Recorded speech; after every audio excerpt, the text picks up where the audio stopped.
शादी के बाद विदाई का समय था। नेहा अपनी माँ से मिलने के बाद अपने पिता से लिपट कर रो रही थी। वहाँ मौजूद सब लोगों की आंखें नम थीं। नेहा ने घूंघट निकाला हुआ था। वह अपनी छोटी बहन के साथ सजाई गई गाड़ी के नज़दीक आ गई थी। दूल्हा अविनाश अपने खास मित्र विकास के साथ बातें कर रहा था। विकास, यार अविनाश, सबसे पहले घर पहुंचते ही होटल अमृत बाग चलकर बढ़िया खाना खाएंगे। यहाँ तेरी ससुराल में खाने का मजा ही नहीं आया। तभी पास में खड़ा अविनाश का छोटा भाई राकेश बोला, हाँ यार, पनीर कुछ ठीक ही नहीं था और रसमलाई में रस ही नहीं था। और वह ही कर जोर जोर से हंसने लगा। अविनाश भी पीछे नहीं रहा। अरे हम लोग अमृतबाग चलेंगे, जो खाना है खा लेना। मुझे भी यहाँ खाने में मज़ा नहीं आया, रोटियाँ भी गर्म नहीं थी। अपने पति के मुंह से ये सब सुनते ही नेहा, जो घूंघट में गाड़ी में बैठने ही जा रही थी, वापस मुड़ी। गाड़ी की फाटक की ओर से जोर से बंद किया। घूंघट हटाकर अपने पापा के पास पहुंची। अपने पापा का हाथ अपने हाथ में लिया। मैं ससुराल नहीं जा रही पिताजी, मुझे ये शादी बिल्कुल मंजूर नहीं है। ये शब्द उसने इतनी जोर से कहे कि सब लोग हक्के वक्के रह गए।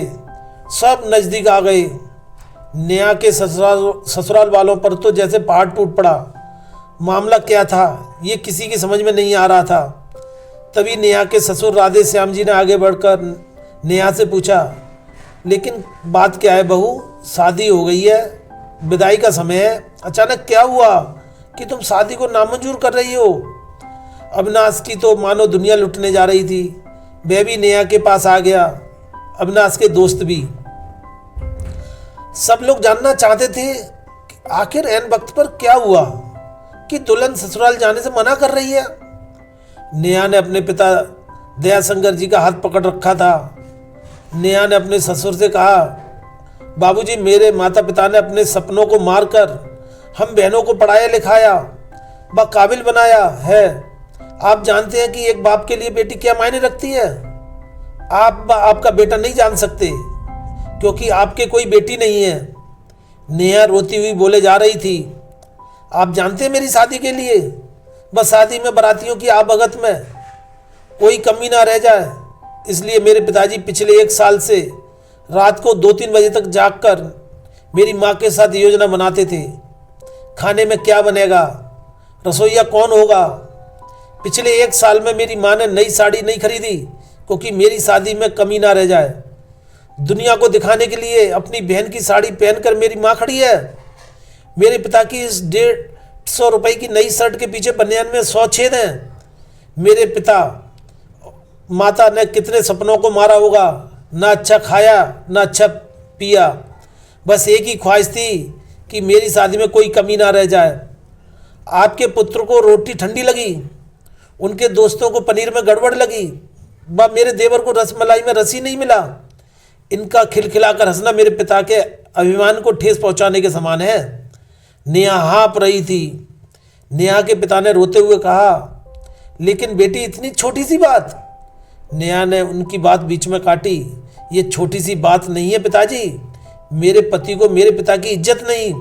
रोटी क्या आपने बनाई? रसमलाई, पनीर, ये सब कैटर्स का काम है। आपने दिल खोलकर व हैसियत से बढ़कर खर्च किया है। कुछ कमी रही हो तो वह कैटर्स की तरफ से। आप तो अपने दिल का टुकड़ा अपनी गुड़िया रानी को विदा कर रहे हैं। आप कितनी रात रोएंगे क्या मुझे पता नहीं। माँ कभी मेरे बिना घर से बाहर नहीं निकली। कल से वह बाजार अकेली जाएगी। जा पाएगी? जो लोग पत्नी या बहू लेने आए हैं वे खाने में कमियां निकाल रहे हैं। मुझसे कोई कमी आपने नहीं रखी। ये बात इनकी समझ में नहीं आई। दयाशंकर जी ने नेहा के सिर पर हाथ फिराया। अरे पगली, बात का बतंगड़ बना रही है। मुझे तुझ पर गर्व है कि तू मेरी बेटी है, लेकिन बेटा इन्हें माफ़ कर दे। तुझे मेरी इस कसम, शांत हो जा। तभी अविनाश ने आकर दयाशंकर जी के हाथ पकड़ लिए। मुझे माफ़ कर दीजिए बाबूजी, मुझसे गलती हो गई। मैं इसका गला बैठ गया था, रो पड़ा था वह। तभी राधे श्याम जी ने आगे बढ़कर नेहा के सिर पर हाथ रखा। मैं तो बहू लेने आया था, लेकिन ईश्वर बहुत कृपालु हैं, उसने मुझे बेटी दे दी। वह बेटी की अहमियत भी समझा दी। मुझे ईश्वर ने बेटी नहीं दी शायद इसलिए कि तेरे जैसी बेटी मेरी नसीब में थी। अब बेटी इन नालायकों को माफ़ कर दे। मैं हाथ जोड़ता हूँ तेरे सामने, मेरी बेटी नेहा मुझे लौटा दे।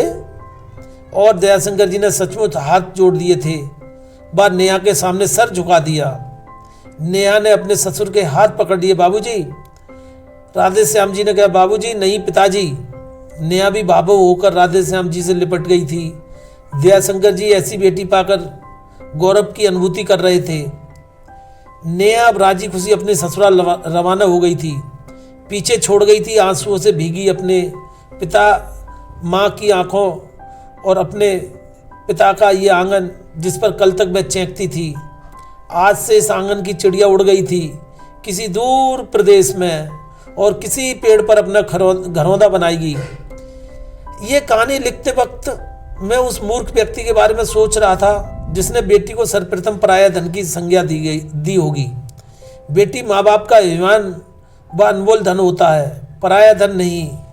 कभी हम शादी में जाएं तो ध्यान रखें कि पनीर की सब्जी बनाने में एक पिता ने कितना कुछ खोया होगा, वह कितना खोएगा। अपना आंगन उजाड़कर दूसरे के आंगन को महकाना कोई छोटी बात नहीं। खाने में कमियां ना निकालें। बेटी की शादी में बनने वाले पनीर, रोटी या रसमलाई पकने में उतना समय लगता है जितनी लड़की की उम्र होती है। ये भोजन सिर्फ भोजन नहीं, पिता के अरमान व जीवन का सपना होता है।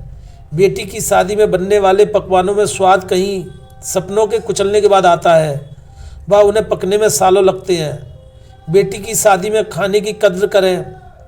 अगर उपयुक्त बातें आपको अच्छी लगी तो कृपया ये चैनल का वीडियो दूसरों को भी साझा करें और एक कदम बेटियों के सम्मान की खातिर इस चैनल के लिए एक सब्सक्राइब कर दीजिए, शेयर कर दीजिए। धन्यवाद। जय श्री राम।